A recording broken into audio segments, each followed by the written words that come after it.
Welcome to Old Testament in a Year. Day 81.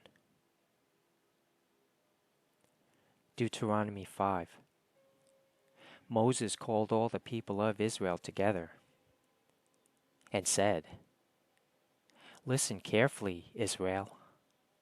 Hear the decrees and regulations I am giving you today, so you may learn them and obey them. The Lord our God made a covenant with us at Mount Sinai. The Lord did not make this covenant with our ancestors, but with all of us who are alive today. At the mountain, the Lord spoke to you, face to face, from the heart of the fire. I stood as an intermediary between you and the Lord, for you were afraid of the fire and did not want to approach the mountain. He spoke to me, and I passed his words on to you. This is what he said: I am the Lord your God, who rescued you from the land of Egypt, the place of your slavery. You must not have any other God but me. You must not make for yourself an idol of any kind, or an image of anything in the heavens, or on the earth, or in the sea. You must not bow down to them, or worship them. For I, the Lord your God, am a jealous God, who will not tolerate your affection for any other gods. I lay the sins of the parents upon their children. The entire family is affected, even children in the third and fourth generations of those who reject me. But I lavish unfailing love for 1,000 generations on those who love me and obey my commands. You must not misuse the name of the Lord your God. The Lord will not let you go unpunished if you misuse his name. Observe the Sabbath day by keeping it holy, as the Lord your God has commanded you. You have 6 days each week for your ordinary work, but the seventh day is a Sabbath day of rest, dedicated to the Lord your God.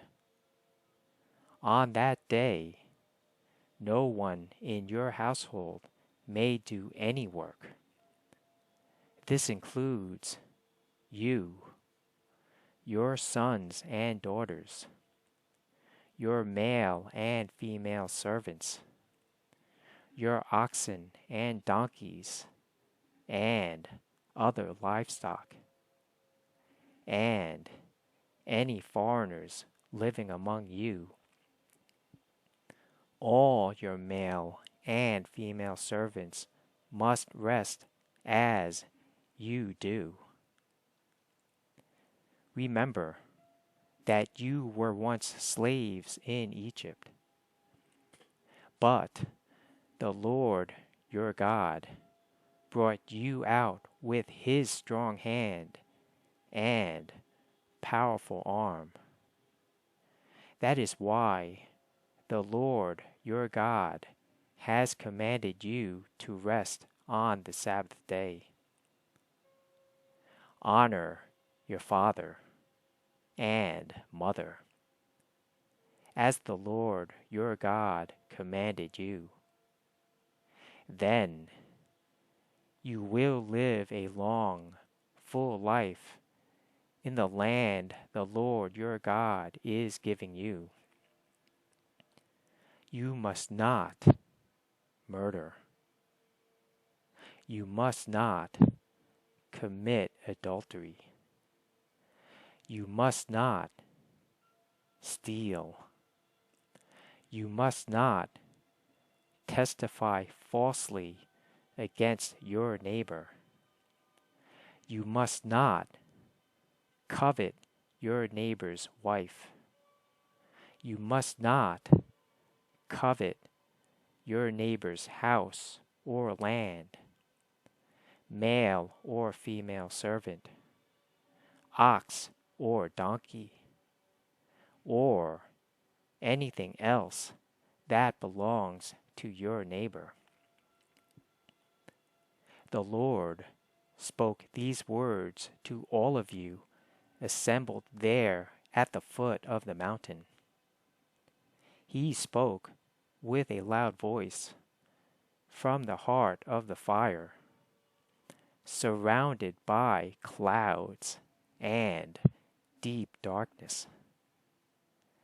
This was all he said at that time, and he wrote his words on 2 stone tablets and gave them to me. But when you heard the voice from the heart of the darkness, while the mountain was blazing with fire, all your tribal leaders and elders came to me. They said, "Look, the Lord our God has shown us his glory and greatness, and we have heard his voice from the heart of the fire. Today we have seen that God can speak to us humans, and yet we live. But now, why should we risk death again? If the Lord our God speaks to us again, we will certainly die and be consumed by this awesome fire. Can any living thing hear the voice of the living God from the heart of the fire as we did, and yet survive? Go yourself and listen to what the Lord our God says. Then come and tell us everything he tells you, and we will listen and obey." The Lord heard the request you made to me, and he said, "I have heard what the people said to you, and they are right. Oh, that they would always have hearts like this, that they might fear me and obey all my commands. If they did, they and their descendants would prosper forever. Go and tell them, 'Return to your tents.' But you stand here with me, so I can give you all my commands, decrees, and regulations. You must teach them to the people, so they can obey them in the land I am giving them as their possession." So Moses told the people, "You must be careful to obey all the commands of the Lord your God, following his instructions in every detail. Stay on the path that the Lord your God has commanded you to follow. Then You will live long and prosperous lives in the land you are about to enter and occupy.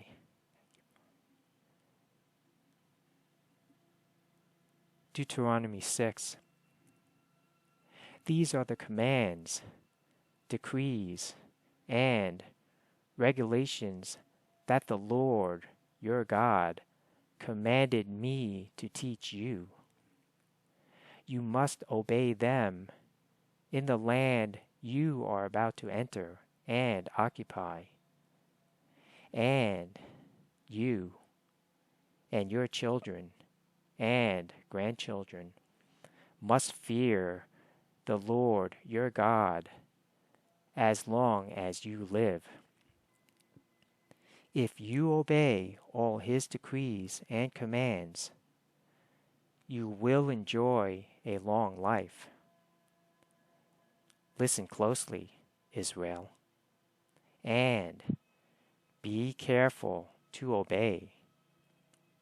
Then all will go well with you, and you will have many children in the land, flowing with milk and honey, just as the Lord, the God of your ancestors, promised you. Listen, O Israel.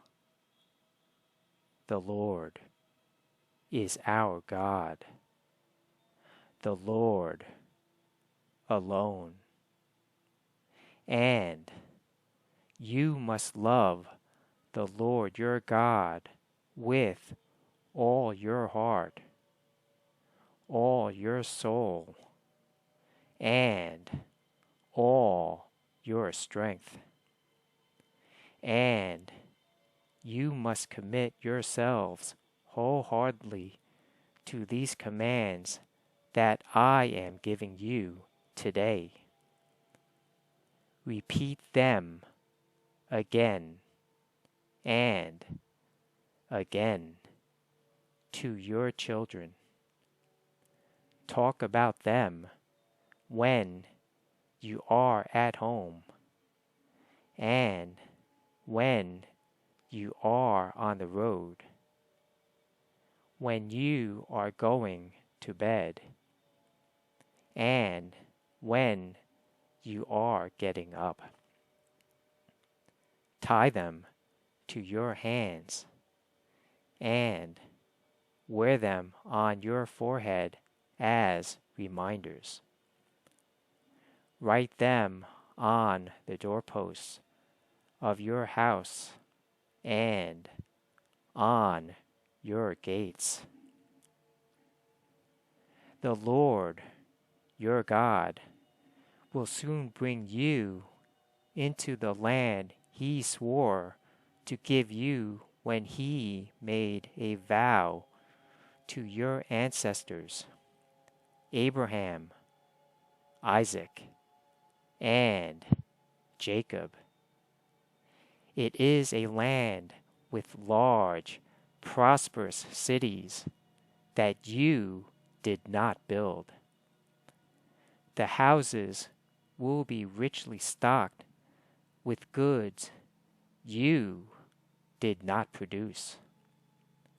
You will draw water from cisterns you did not dig.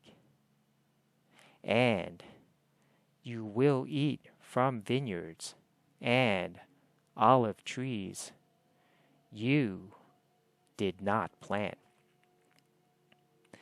When you have eaten your fill in this land, be careful not to forget the Lord, who rescued you from slavery in the land of Egypt. You must fear the Lord your God and serve him. When you take an oath, you must use only his name. You must not worship any of the gods of neighboring nations. For the Lord your God, who lives among you, is a jealous God.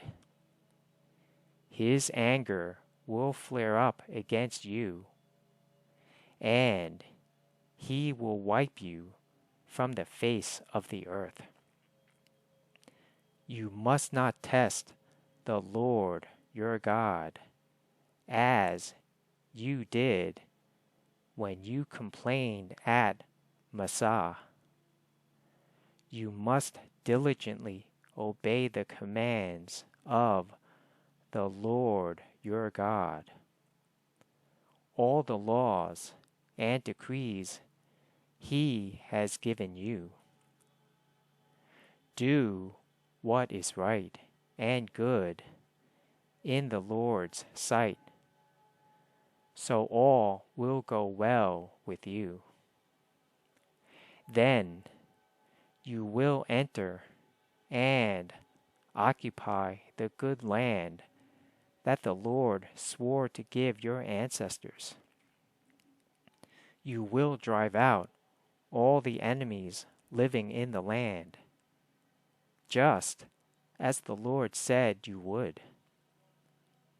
In the future, your children will ask you, "What is the meaning of these laws, decrees, and regulations that the Lord our God has commanded us to obey?" Then you must tell them, "We were Pharaoh's slaves in Egypt, but the Lord brought us out of Egypt with his strong hand. The Lord did miraculous signs and wonders before our eyes, dealing terrifying blows against Egypt and Pharaoh and all his people. He brought us out of Egypt so he could give us this land he had sworn to give our ancestors. And the Lord, our God, commanded us to obey all these decrees and to fear him, so he can continue to bless us and preserve our lives, as he has done to this day. For we will be counted as righteous when we obey all the commands the Lord our God has given us."